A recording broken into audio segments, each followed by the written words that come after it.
With the international break behind us, it is full steam ahead as we go uninterrupted to the end of the Liberty League women's season, and next up for Ante Juric's side is a trip to New Zealand for the very first time. Welcome to our channel with news from the biggest in Australia. With Wellington Phoenix entering the league during the COVID-impacted 2021-22 season, they were based in New South Wales and played their home games at a number of venues around the city of Sydney. This season, for the very first time, the A-League women's traveled to the New Zealand capital, and Sydney FC will head there this weekend for the first time in their history for Ante Juric and the Sky Blues. The return to action couldn't come quick enough, with a shock to -1 loss in their last outing against Canberra United, sending shockwaves across the league. After wasting early chances in front of goal, Sydney were pegged back before Rola Badawia scored her first professional goal to bring the scores level. It was a former Sydney FC favorite, Ellie Brush, who nodded home the winner to sink Juric's team to their third defeat in the campaign so far. This time around,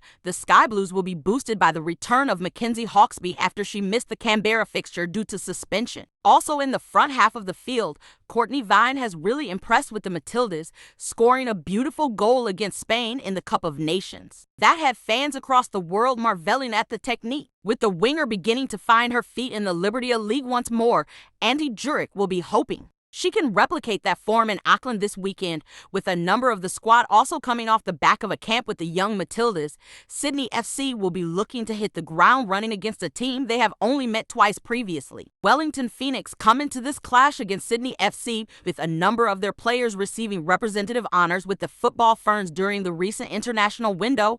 However, their domestic form has left much to be desired. Sitting at the foot of the table with only 5 points to their name, they know this clash against the league heavyweights is going to be tough. However, the Phoenix love to be the underdogs, proven with their shock 5-0 victory over Canberra United on home soil, their first ever win in their own country, having only scoring 11 goals so far this season. That 5-0 victory was a true shock to all across the league. However, they appear to have turned the corner after coming from behind with a player less against the Roar in a pulsating 3-3 draw. In the two previous meetings between the two, Sydney FC have won 3-0 and 5-0. The 5-0 match was quite the marvel, with the Sky Blues putting 5 goals past the Knicks within the opening 45 minutes. As the teams line up at North Harbour Stadium in Auckland, we hope that the 90 minutes of on-field action will bring goals and entertainment. Comment below on what to expect from our victorious Sydney women's team. Thank you, people.